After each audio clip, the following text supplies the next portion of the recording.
Hi friends, എല്ലാവർക്കും പുതിയ വീഡിയോയിലേക്ക് സ്വാഗതം. നിങ്ങളുടെ ഇൻ്റർനെറ്റിൽ നിങ്ങൾ സെർച്ച് ചെയ്യുന്ന എല്ലാ കാര്യങ്ങളും ഇതുപോലെ ഇവിടെ സേവായി കിടപ്പുണ്ട്. നിങ്ങൾ അറിയാതെ നിങ്ങളുടെ ഫോൺ ആരെങ്കിലും എടുത്തു കഴിഞ്ഞാൽ നിങ്ങൾ എന്തൊക്കെയാണ് സെർച്ച് ചെയ്തതെന്ന് അവർക്കും കാണാൻ കഴിയും. ടെമ്പററി ഫയൽസ് ആയിട്ട് നിങ്ങളുടെ ഫോണിൽ ഇത് സേവായി കിടക്കും. ഇത് മെമ്മറി കുറയാനും ഫോൺ ഹാങ് ആവാനും സാധ്യതയുണ്ട്. അതുകൊണ്ട് ഇത് ഡിലീറ്റ് ചെയ്ത് കളയുക. അതെങ്ങനെയെന്ന് നോക്കാം. അതിനായി ഗൂഗിൾ ക്രോം ഓപ്പൺ ചെയ്യുക. ഓപ്പൺ ചെയ്തതിന് ശേഷം മുകളിലെ 3 ഡോട്ടിൽ ക്ലിക്ക് ചെയ്തതിന് ശേഷം ഹിസ്റ്ററിന്ന് കാണും, അതിൽ ക്ലിക്ക് ചെയ്യുക.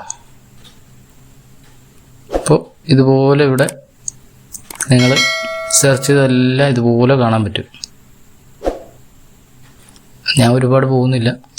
അവിടെ ഏറ്റവും മുകളിൽ തന്നെ ഡിലീറ്റ് ബ്രൗസിംഗ് ഡാറ്റ എന്ന് കാണാൻ പറ്റും. ഇവിടെ ഒരു ചെറിയ ഓൾ ടൈംസ് എന്ന് ഇവിടെ കിടപ്പുണ്ട്. അതിൻ്റെ സൈഡിലൊരു ആരോ മാർക്ക് ഉണ്ട്. നിങ്ങളുടെ ഓൾ ടൈംസ് ആണോ നോക്കുക കേട്ടോ. ഇവിടെ ക്ലിക്ക് ചെയ്ത് കഴിയുമ്പോൾ ഇതുപോലെ പോപ്പപ്പായിട്ട് ഓപ്പൺ ആയി വരും.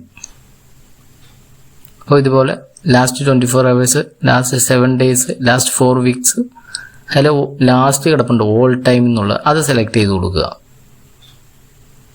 ഉറപ്പായിട്ടും ഓൾ ടൈംസ് എന്നുള്ളത് സെലക്ട് ചെയ്ത് കൊടുക്കണം. ആദ്യം ചെയ്തതിന് ശേഷം ഓരോ ഇതിലും നമ്മൾ ടിക്ക് മാർക്ക് കൊടുക്കുക. ബ്രൗസിംഗ് ഹിസ്റ്ററി 650 items, ഞാൻ അത് ടിക്ക് മാർക്ക് കൊടുത്തു.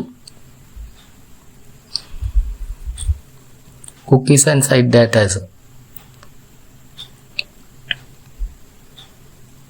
അത് എല്ലാ സൈറ്റിൽ നിന്ന് സൈൻ ഔട്ട് ആവും. അതുകൊണ്ട് അതിൽ ഞാൻ കൊടുക്കുന്നില്ല. Chat images and files, tabs, അതും ഞാൻ ടിക്ക് മാർക്ക് കൊടുക്കുന്നു.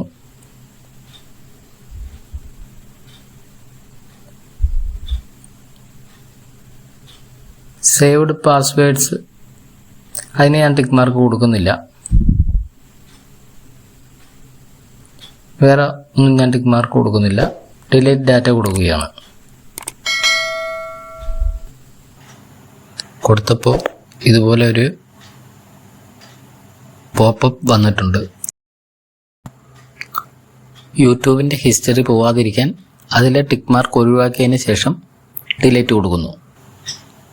ടിക്ക് മാർക്ക് ഒഴിവാക്കിയതിന് ശേഷം ഡിലീറ്റ് കൊടുക്കുന്നു.